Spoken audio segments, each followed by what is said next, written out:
Thank you, Mr Acting President. I rise to join my colleague in reiterating the Greens' opposition to this bill.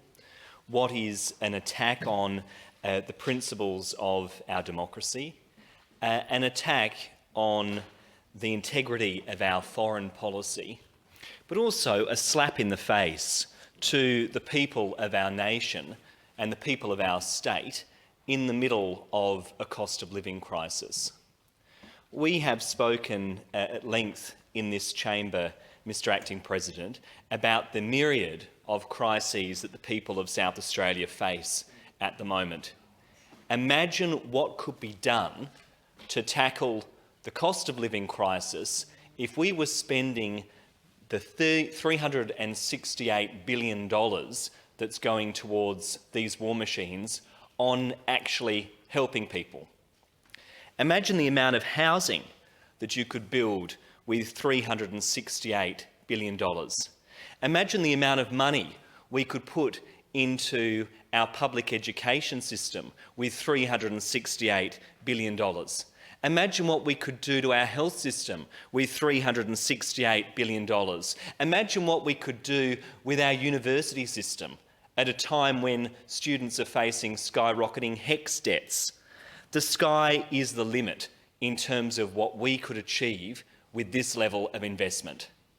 And yet, the limit of the Labor Party's ambition is building war machines, signing us up to a dirty deal with Washington. It's absolutely outrageous. And I urge members of Parliament who are voting for this bill and who are supporting this bill to go out into their communities and justify to the people of South Australia how this is money well spent, how this is going to help the South Australians that are sleeping on the street, sleeping in cars, sleeping in tents because they can't afford to find a place to live. Yet meanwhile, over in Canberra, we're seeing billions and billions of dollars of taxpayer money being spent on this dud deal. It's an absolute outrage. Budgets are about priorities, and the Labor Party, in locking Australia into this dud deal, has demonstrated how out of touch it is with the people of our country. You know, back when I was at uni, we used to have an old chant that was Labor, Liberal are the same, only difference is the name. Well, I can tell you, when I look at the activities of the do-nothing Albanese government over in Canberra, never before has a truer statement been made. It is outrageous. And it's really disappointing to see Labor and the Liberals working in lockstep in this place to rush this bill through with such limited scrutiny, such little consideration of the implications for the management of public land, such little consideration about the nature of this deal and what it means for South Australia. I mean, this is a jobs mirage, Mr Acting President. We've heard these claims over and over and over again here in South Australia. They don't eventuate. And instead, the South Australian government should be advocating for a better job investment in our state that isn't tied to making these war machines, that isn't tied to locking Australia into an alliance with the United States.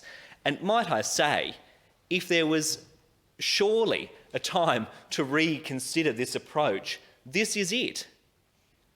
I mean, we are on the cusp of tying our foreign policy in Australia to Donald Trump. I mean, I've heard about going all the way with LBJ, talk about going to hell in a handbasket with a basket case. I mean, that man is nuts, Mr Acting President. And this is the person that Australians are meant to draw comfort from? Donald Trump dictating Australia's foreign policy, us tying our national security to what goes on in Washington at a time when they have such a dangerous person vying for the presidency, such a dangerous person on the cusp of getting back into power over in Washington. This doesn't make our country more safe. It actually creates more instability. It creates more danger for the people of Australia. Indeed, children who are not yet born will spend all of their adult lives paying for this project, rather than putting the money into our public services: health, education, aged care, electricity. Instead, the Labor Party, with their mates in the Liberals, are locking Australia in to this dud deal with the United States. It is really dangerous for Australia. It is something that is going to cause unrest in our region, and it is all about promoting the war industry and stoking the war-making ambitions of the United States.